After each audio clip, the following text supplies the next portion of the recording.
Answer writing के regarding daily facts की ये क्लास फर्स्ट है। इसमें हम आज डिस्कस करेंगे कि कौन कौन से टॉपिक्स जो है वो हमें कवर करने हैं GS1 के रिगार्डिंग, जो हम फॉलो करेंगे हमारे फर्स्ट 10 डेज का प्लान। मतलब किस तरह से हमारी अप्रोच रहेगी और क्या हम कवर करेंगे 10 दिनों में, 1 से लेकर 10 नवंबर तक जितने भी हमारे टॉपिक्स रहने वाले हैं, या अगर हम बात करें कि वो टॉपिक से किस तरह से क्वेश्चन बन सकते हैं या क्या अप्रोच हो सकती है, उसको जो है वो हम आज डिस्कस करेंगे। ठीक है, और इसमें मैं आपको बताना चाहूंगा सबसे पहले कि हमारा जो कोर मंत्र रहने वाला है, ठीक है, ये मैं बहुत बार आपसे डिस्कस भी कर चुका हूं कि हमें क्या फॉलो करना है क्लियरली, कि हमें एक कंसिस्टेंसी बनानी है, पहला पॉइंट। और सेकंड, हमें एक मल्टी डायमेंशनल अप्रोच लेकर चलनी है ताकि हम उस क्वेश्चन का आंसर भी कर सके जो कि हमने नहीं पढ़ा है। सबसे इंपॉर्टेंट आंसर राइटिंग के लिए यही होता है कि एक तो हमें कंसिस्टेंट रहना है, हमें रेगुलर आंसर लिखने हैं, और सेकंड हमें एक ऐसी अप्रोच जो है वो बना लेनी है आंसर राइटिंग के रिगार्डिंग, जिसमें क्या होगा कि हम जो है वो मल्टी डायमेंशनल अप्रोच रखेंगे और हम जो है वो हर आंसर का, हर क्वेश्चन का आंसर जो है वो कर सके। क्लियर? हमारा एजेंडा क्लियर हो गया, मेन अप्रोच और जो कोर मंत्र है वो क्लियर। यस सर, क्लियर है। देन उसके बाद मैंने आपको ये बताया कि जो GS वाइज हम ये सीरीज शुरू कर रहे हैं, इसमें नवंबर में हम GS1 करेंगे, दिसंबर में GS2 एंड जनवरी में GS3। यूपीएससी के लिए जो एथिक्स 4 है, यानी कि GS4 एथिक्स की अगर हम बात करें, तो उसको भी हम जो है वो कुछ ना कुछ उसमें कोशिश करेंगे कि एथिक्स को भी कवर किया जाए। साथ में जो हमारा टारगेट रहेगा वो वीकली ऐसे का रहेगा कि हम हर वीक ऐसे करेंगे और हर वीक का एक ऐसे टॉपिक होगा।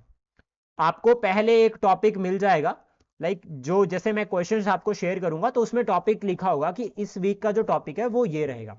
जैसे फॉर एग्जांपल अगर हम बात करें कि टॉपिक क्लाइमेट चेंज, ये टॉपिक होगा। अब ध्यान से सुनना, ये टॉपिक है, ये ऐसे का जिस पर ऐसे लिखना है वो नहीं है। ऐसे आपको इस टॉपिक पर बेस्ड होगा, लेकिन आपके पास पूरा हफ्ता रहेगा इस टॉपिक के रिगार्डिंग कंटेंट प्रिपेयर करें, ताकि आपके पास एक अच्छा कंटेंट हो ऐसे लिखने के रिगार्डिंग।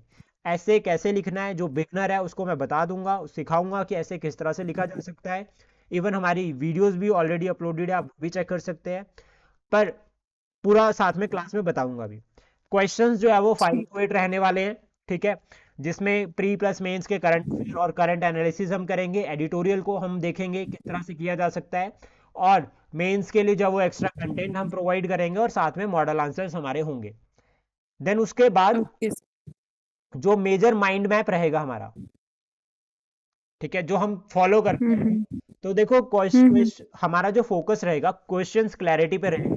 जो हम एक नया इनिशिएटिव शुरू करने जा रहे हैं कि हम माइंड मैप्स बनाएंगे, सबसे पहले हमारा जो फोकस रहेगा वो क्वेश्चन क्लैरिटी पे रहेगा, टॉपिक के अंडरस्टैंडिंग पे रहेगा कि क्वेश्चन किस तरह से बन सकता है। और ये हम हर रोज करेंगे, जो हमारा लाइव सेशन होगा आंसर राइटिंग के रिगार्डिंग, जब हम इवेल्युएशन करेंगे तो वहां पर हमारा ये टारगेट रहेगा कि हम रोज जो है वो माइंड मैप्स करेंगे क्वेश्चन टॉपिक्स के रिगार्डिंग, और इसको कंसिस्टेंसी के साथ करेंगे।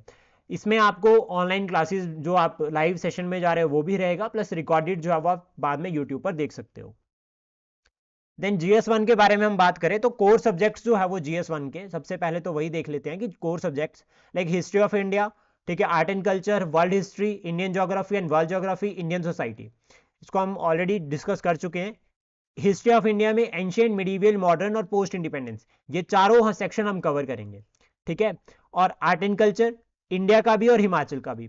वर्ल्ड हिस्ट्री में हम देखो किस तरह से टॉपिक्स को कवर करेंगे, आईआर को पढ़ेंगे, रेवोल्यूशंस पढ़ेंगे, वर्ल्ड वॉर पढ़ेंगे और कोल्ड वॉर। ये करंट बेस्ड टॉपिक है एक तरह से। कोल्ड वॉर जो अगर हम बात करें तो वो बिल्कुल करंट से लिंक करके आ जाता है। इवन वर्ल्ड वॉर 1 2 हमारा फ्रीडम स्ट्रगल के ऊपर कैसा इंपैक्ट रहा, इस तरह से। ओके। देन उसके बाद इंडियन ज्योग्राफी में हम जो है, या वर्ल्ड ज्योग्राफी, मतलब main section geography, physical geography पढ़ेंगे, ह्यूमन ज्योग्राफी, पॉलिटिकल ज्योग्राफी। अब फिजिकल में हम माउंटेन्स, डेजर्ट्स, सॉइल्स, फॉरेस्ट, ये सब कवर करेंगे। ह्यूमन ज्योग्राफी में हम सेटलमेंट्स को पढ़ेंगे कि कहाँ पे कौन लोग रह रहे हैं, और सबसे इंपॉर्टेंट चीज हम इसको लिंक करेंगे करंट के साथ। क्वेश्चन क्योंकि अब करंट बेस्ड बनते हैं, देखो सीधी सी क्लियर बात है कि करंट बेस्ड क्वेश्चन बनते हैं, उनको कुछ नहीं चाहिए कि आपको कोई टॉपिक पे पीएचडी होनी चाहिए। आपको सीधा क्लियर होना चाहिए कि जो क्वेश्चन आपके पास आया आप उसको लिख पा रहे हैं या नहीं। कोर जो यहां पर रहेगा, ह्यूमन ज्योग्राफी में फॉर एग्जांपल लाइक कि जैसे कि अभी साइक्लोन्स आ रहे हैं या फ्लड्स आ रहे हैं, लैंडस्लाइड्स आ रहे हैं, तो उससे डिस्प्लेसमेंट हो रही है, बहुत सारे लोगों को अपने जो है वो जहां पर वो रहते थे वो जगह छोड़कर जाना पड़ रहा है। तो it's a part of human geography, क्योंकि कहीं ना कहीं जो ह्यूमन लाइफ है वो ज्योग्राफिकल फैक्टर से लिंक करती है। इसको हम कवर करेंगे। पॉलिटिकल ज्योग्राफी में सबसे बड़ा कंसेप्ट आता है रेफ्यूजीज का। किसी देश में क्राइसिस चल रहे हैं, ठीक है, फ्लड लाइक पाकिस्तान में फ्लड्स आ जाते हैं, तो उसके जो बॉर्डर रीजन है वहां से लोग कहाँ जा सकते हैं, इधर आ सकते हैं। तो हम इसको इस तरह से कवर करेंगे। हिमाचल सेक्शन हम यहाँ पर साथ में पढ़ेंगे, जिसमें हिमाचल की ज्योग्राफी होगी या एचपी की हिस्ट्री होगी और एचपी की सोसाइटी। अब इंपॉर्टेंट पॉइंट्स किस तरह से बनेंगे यहाँ पे ध्यान से सुनना इसको। जैसे हिमाचल की हिस्ट्री है, एंशियंट हिस्ट्री है हिमाचल की, तो यहाँ पर ट्राइब्स को पढ़ेंगे। एंशियंट हिस्ट्री में हम ट्राइब्स को कवर करेंगे, ट्राइब्स के क्वेश्चन होंगे। अब क्वेश्चन किस तरह से होगा, for example like Gaddi tribe, बहुत कॉमन है गद्दी ट्राइब। गद्दी ट्राइब के रिगार्डिंग प्रेजेंट टाइम पे क्या इनिशिएटिव्स जो है वो सरकार ने लिए हैं। अब क्वेश्चन जो है वो इस तरह से न्यू अप्रोच के साथ आ रहे हैं, और 120 में आएगा, अब डायरेक्ट नहीं आएगा कि 60 वर्ड में पहले आता था एचएस में कि वो डायरेक्ट आता था कि गद्दी ट्राइब के ऊपर नोट लिखो। लेकिन अब डेवलपमेंट लिंक कर रहे हैं इंक्लूसिव ग्रोथ के साथ, गवर्नमेंट के ट्राइबल डेवलपमेंट से रिलेटेड क्या इनिशिएटिव है, इस तरह के क्वेश्चंस बने हैं। मेडिवल पीरियड को हम पढ़ेंगे मुगल्स के साथ और दिल्ली सल्तनत, कि दिल्ली सल्तनत का हिमाचल प्रदेश के साथ किस तरह के जो है वो इफेक्ट रहे, क्या रिलेशंस थे, मुगल्स के क्या रिलेशंस थे। मॉडर्न टाइम में हम पढ़ेंगे सिख के क्या रिलेशन थे, ब्रिटिश के क्या रिलेशन थे, गुरखाज के क्या रिलेशन थे। और साथ में उसके बाद हम पढ़ेंगे हिमाचल प्रदेश की एडमिनिस्ट्रेटिव हिस्ट्री, या हिमाचल प्रदेश किस तरह से बना। इसके भी क्वेश्चंस आपके पास रहेंगे। Geography of Himachal Pradesh similar रहेगा, और साथ में डिजास्टर मैनेजमेंट को कवर करेंगे, क्योंकि करंट बेस्ड ज्योग्राफी के क्वेश्चन बन सकते हैं। हिमाचल प्रदेश की सोसाइटी में हम ट्राइब्स को पढ़ेंगे, कल्चर को पढ़ेंगे, रिसेंट इश्यूज को पढ़ेंगे, मेजर्स को देखेंगे और चैलेंजेस को। देन उसके बाद जो 1 से लेकर 10 नवंबर तक के प्लान रहेगा, उसमें जैसा कि हमने देखा यहाँ पे कि मॉडर्न हिस्ट्री की हमने बात की 1700 से लेकर 2000, तो क्लियर होता है मॉडर्न प्लस पोस्ट इंडिपेंडेंस। तो टॉपिक्स जो हमारे रह रहे हैं पहले कुछ दिनों के लिए, मॉडर्न जो आप सॉरी मुगल रूल रहेगा, और लेटर फेज यानी कि जो आपका 1707 के बाद की जो फेज है। साथ में यूरोपियन पेनिट्रेशन की, यूरोपियन जो लोग थे वो भारत में किस तरह से आए और उन्होंने किस तरह से एक ट्रेडिंग कंपनी से जो है वो कहां पर ट्रांसफॉर्म हो गए, पॉलिटिकल रूल की तरफ। इस तरह से क्वेश्चंस रहेंगे और आप इस तरह से पढ़ सकते हो। फिर उसके बाद एक कंसेप्ट समझ में आता है कि ब्रिटिश रूल को जो है वो 2 पार्ट्स में डिवाइड किया गया। एक कंपनी रूल 1765 से लेकर 1857, और दूसरा क्राउन रूल 1857 से लेकर 1947, यानी कि 1857 टू 1947। अब यहां पर ये चीज को हम एज अ इंट्रोडक्शन भी मेंशन कर सकते हैं। जब हमें कहीं पर ये लिखने के लिए आता है कि discuss briefly about the British rule in India, तो then you clearly mention in your answer कि British rule divided into 2 phase, mainly company rule and crown rule. अब इंपॉर्टेंट आता है कि अपने आंसर को और अच्छा कैसे बनाना है। तो then mentioned here personality name, for example कि आप मेंशन कर दो बिपिन चंद्र। आप बिपिन चंद्रा जी को कह दो कि बिपिन चंद्रा जी ने एनसीईआरटी में या उनकी जो स्टैंडर्ड बुक है उन्होंने उसमें ये जो है वो फ्रीडम स्ट्रगल या जो आपका मॉडर्न हिस्ट्री है उसको 2 पार्ट्स में डिवाइड किया। एक आपका कंपनी रूल हो गया, दूसरा क्राउन रूल। देन उसके बाद अब मेंस के लिए किस तरह की अप्रोच होती है। मेंस के लिए सबसे पहले ये होता है कि हमें ब्रिटिश रूल पता है, भारत में कौन सी कंपनी आई कब आई, ये हो गया प्री के लिए। मेंस के लिए क्या होगा, इंपैक्ट। अब इंपैक्ट भी 2 तरह का होता है, एक पॉजिटिव इंपैक्ट होता है, एक नेगेटिव इंपैक्ट होता है। हम हमेशा कहते हैं ना कि हर सिक्के की 2 जो है वो 2 साइड्स होती है, एक पॉजिटिव और एक नेगेटिव। तो सिमिलर है कि इंपैक्ट पॉजिटिव नेगेटिव। अब सोशल पॉजिटिव नेगेटिव, एक पॉजिटिव का पॉइंट बताओ मुझे, एक नेगेटिव का पॉइंट बताओ रागिनी मैम। सर सबसे पहले तो टेक्नोलॉजिकल एडवांसमेंट रही, जैसे टेलीग्राफ ये और रेलवेज ये सब इंट्रोडक्शन हुआ ठीक है, रहने और पे। Negative point negative drain of wealth sir, मतलब जो भी हुआ सब उन्हीं का नॉट फायदा, मतलब इकोनॉमिक, सोशल। एग्जैक्ट, मेरा आपने वर्ड नहीं ध्यान से सुना, मैंने सोशल पॉइंट ऑफ व्यू से बात करी। Okay sir. सोशल ये हुआ कि मतलब मतलब अनएम्प्लॉयमेंट हुआ सर, लाइक नेगेटिव, ठीक है। एक पॉइंट यस और आ गया सोशल में, देखो पॉजिटिव में हम एजुकेशन डाल सकते हैं कि जो आपका मॉडर्न एजुकेशन है उसको जो है वो मासिस के लिए लेकर आ गए, मॉडर्न एजुकेशन स्पेशली। क्योंकि कहीं ना कहीं वेस्टर्न एजुकेशन, साइंटिफिक एजुकेशन का कंसेप्ट आता है। ठीक है, ये हो गया पॉजिटिव। नेगेटिव में हम डाल सकते हैं स्प्रेड ऑफ क्रिश्चियनिटी। ठीक है, पॉलिटिकल, पॉलिटिकल में पॉजिटिव हो गया कि वन रूल का कंसेप्ट, एक रूल ऑफ लॉ का कंसेप्ट लेकर आए थे। ठीक है, और पूरे भारत पे रूल करने का, लाइक गुड गवर्नेंस एक्ट या आपका गुड गवर्नेंस एक्ट या government of Centralization of India power. Act 1858, government of India act. ये जो इंडिया की यहां पे बात की जा रही है ना 1858, ये पहले नहीं था। तो ये कंसेप्ट लेकर आए, पॉजिटिव हो गया। नेगेटिव में आप बता सकते हैं कि भारत को जो है वो डिवाइड एंड रूल पॉलिसी के अंदर टुकड़े टुकड़े बांटने भी शुरू किए। इकोनॉमिक में सेपरेट आप, इलेक्टोरेट सर। हाँ, सेपरेट इलेक्टोरेट हो गया। अब उसके बाद इकोनॉमिक, इकोनॉमिक में क्या होगा, पहला कंसेप्ट आप समझ लो ड्रेन ऑफ वेल्थ, जो मैम ने बताया कि ड्रेन ऑफ वेल्थ रहेगा, ये तो नेगेटिव हो गया। पॉजिटिव में आप बता सकते हैं कि मॉडर्न लाइक इंडस्ट्रियल रेवोल्यूशन या मॉडर्न इंडस्ट्रीज को लगाया भारत में, ये हो गया। कैश क्रॉप से जो है वो कहीं ना कहीं थोड़ा हेल्प मिली, आप इसको ऐड कर सकते हैं। अब यहां पर भी एक कंसेप्ट आता है जो हम फॉलो कर सकते हैं, इंपैक्ट। ये तीनों social, political, economic 18th century में कैसे थे, 19th सेंचुरी में कैसे थे, 20th सेंचुरी में कैसे थे।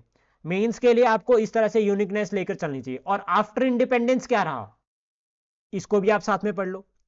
फिर ये तो हो गया ब्रिटिश एक्शन, इंडियंस का क्या रिएक्शन था। अब जब British social positive, social political economic points को लेकर चल रहे हैं, तो इंडियंस का भी कोई रिएक्शन रहेगा। इंडियंस का रिएक्शन में क्या आता है, रिफॉर्म्स मूवमेंट, नेशनलिज्म, और साथ में role and share of each section of society, जो कि हमने गांधीयन फेज में देखा। तो ये हमारा जो है वो इस तरह से हम जो है वो माइंड मैप्स प्रिपेयर करेंगे और टॉपिक्स को डिस्कस करेंगे। इससे क्या होगा, आपको एक हेल्प हो सकती है छोटी सी, कि जब आप टॉपिक पढ़ोगे तो आपको थोड़ा आइडिया हो जाएगा कि क्वेश्चन इस तरह से या टॉपिक को इस तरह से भी पढ़ा जा सकता है। देन उसके बाद आफ्टर इंडिपेंडेंस, आफ्टर इंडिपेंडेंस में हमारा जो फोकस रहेगा वो 1947 से लेकर 2000 तक का रहेगा। इसके बाद डिजिटल इंडिया शुरू होता है। डिजिटल इंडिया को हम जो है वो करंट बेस्ड पढ़ेंगे GS3 में। अब देखो, इंपॉर्टेंट समझना, सबसे पहले जब भारत आजाद हुआ तो उनके पास एक टारगेट था, DPSP में क्लियरली मेंशन था कि वेलफेयर प्रमोट करना है सबका। तो उसके रिगार्डिंग मेजर्स लिए गए, सोशल इकोनॉमिक मेजर्स। सबसे पहले क्या किया गया था, जमींदारी को अबॉलिश किया गया। अब आप इसको एज ए एग्जांपल अपने आंसर में भी लिख सकते हो कि भारत ने आफ्टर इंडिपेंडेंस क्या सोशल मेजर्स लिए, प्लस आप इसको बता भी सकते हैं कि भारत ने ऐसा क्यों किया। तो ये आपको क्लियर पढ़ना पड़ेगा। ग्रीन रेवोल्यूशन भारत ने इंट्रोड्यूस किया, आई होप ये आपको क्लियर होगा कि ग्रीन रेवोल्यूशन क्यों भारत में इंट्रोड्यूस किया गया। नेशनलाइजेशन ऑफ बैंक्स हुई, तो ये एक तरह से सोशल इकोनॉमिक मेजर्स हो गए। फिर इसके बाद हम एक और फेज पढ़ेंगे यहाँ पे, वो है 1991 के रिफॉर्म्स, LPG, ग्लोबलाइजेशन, लिबरलाइजेशन और प्राइवेटाइजेशन। इसको भी हम जो है वो कवर करेंगे। ये तो एक कंसेप्ट हो गया सोशल इकोनॉमिक। देन उसके बाद ये जो बात की जाती है कि वेलफेयर ऑफ स्टेट कहां से आया, DPSP से, और DPSP is a part of your संविधान, हमारे कॉन्स्टिट्यूशन का पार्ट है। तो हमारे कॉन्स्टिट्यूशन का बेसिक फीचर, बेसिक स्ट्रक्चर या basic fact, like historical background, संविधान किस तरह से बना, क्या फीचर्स थे, सेलिएंट फीचर्स। ट्रस्ट मी, इतना मल्टी डायमेंशनल अप्रोच को लेकर चलते हैं। इस बार जो हिस्ट्री ऑप्शनल का पेपर था, पेपर 2, उसमें फीचर्स ऑफ इंडियन कॉन्स्टिट्यूशन पूछ रखा है हिस्ट्री के पेपर में। तो इसके लिए हमें प्रिपेयर रहना है, और इंपॉर्टेंट अमेंडमेंट्स भी जो है वो हम यहाँ पर डिस्कस करेंगे, या उनसे रिलेटेड क्वेश्चंस भी रहेंगे, प्लस साथ में एज ए एग्जांपल वो हमें ऐड करने के लिए हेल्प करेगी। एक सोशलिस्ट आइडियोलॉजी को पढ़ेंगे, उसमें 5 ईयर प्लान आते हैं, क्योंकि कहीं ना कहीं ये कहा जाता है कि 1951 से लेकर 1991 तक जो है वो स्टेट का बहुत ज्यादा कंट्रोल था, जिसको लाइसेंस राज सिस्टम भी कहा गया है। तो एक सोशलिस्ट आइडियोलॉजी होती है कि सब कुछ स्टेट का, और स्टेट जो है वो वेलफेयर प्रमोट करेगा। तो उसके बाद एक कंसेप्ट और आता है इस फेज में, वो आता है जुडिशरी। जैसे कि for example basic structure of the constitution, Indian constitution, ये बहुत इंपॉर्टेंट है, 1973 था। और पंकज, कौन सा केस था ये फेमस? ये sir Kesavananda Bharati case. Kesavananda Bharati case. अब देखो, हमने केस को लिंक किया, अब हम इसको अपने आंसर में भी इंक्लूड कर सकते हैं, और ये जो कॉमन चीजें होती है जो हमेशा हमें याद रहती है। ठीक है, देन उसके बाद हम चैलेंजेस भी देखेंगे यहाँ पे। जुडिशरी का रोल तो बहुत इंपॉर्टेंट रहेगा, like judicial review, judicial activism, basic structure का डॉक्ट्राइन और अदर जितने भी केसेस है इंपॉर्टेंट, वो सब जो है वो आपको एज एग्जांपल जो है वो नोट डाउन करने पड़ेंगे। देन उसके बाद चैलेंजेस हम देखेंगे कि ये फेज में चैलेंजेस क्या थे। तो सबसे पहले world event like oil crisis, Gaza war जो अभी चल रही है प्रेजेंट टाइम पे, इसको लिंक कर सकते हैं 1971 के साथ, क्योंकि कहीं ना कहीं वहां पर जो है वो चल रहा था। इम्पैक्ट क्या रहता है ऑयल क्राइसिस का भारत के ऊपर।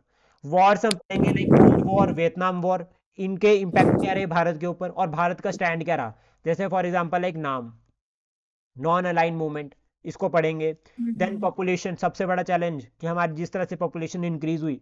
अब जब पॉपुलेशन को यहाँ पर पढ़ेंगे ना, या यहाँ पर हमारा पॉपुलेशन का टॉपिक रहेगा, तो हम क्या करेंगे ना, हम चल जाएंगे 1921 में, या हम चल जाएंगे 1871 में जब पहली बार सेंसस हुई थी, 1871 से लेकर 1881 तक। तो यहां पर हम जब चल जाएंगे तो उससे क्या होगा, हमें क्लियर पता चलेगा कि भारत की पॉपुलेशन किस तरह से ग्रो की है। जब वो पैरामीटर्स हमारे माइंड में रहेंगे तो देन हमारे पास क्वेश्चन आ जाता है, मान लीजिए कि discuss the factors behind the increase in population. तो अगर आप उसको बताना है तो आप उसकी इंट्रोडक्शन में बता सकते हैं कि 1871 का जो सेंसस था उसके अकॉर्डिंग हम इतने थे और आज हम इतने हैं। या हम ये बोल सकते हैं कि 1951 में हम इतने थे और स्टिल जो है वो आज हम इतने पहुंच गए हैं। तो ये एक यूनिक अप्रोच रहेगी। अगर आप इस तरह से लिखते हो तो आई थिंक शायद आपको अच्छे नंबर मिल सकते हैं। देन उसके बाद एक मॉडर्न टॉपिक आता है जिसका नाम है क्लाइमेट चेंज। अब वैसे तो ये हिस्ट्री का टॉपिक नहीं है, ठीक है, ये ज्योग्राफी का टॉपिक है और ये इकोलॉजी एंड एनवायरनमेंट का टॉपिक है, लेकिन अब ये इतिहास बन रहा है, इस फेज में इंक्लूड होता है, तो हम इसको साथ में कवर करेंगे। क्लियर, ये माइंड में क्लियर हो गया? सर क्लियर है।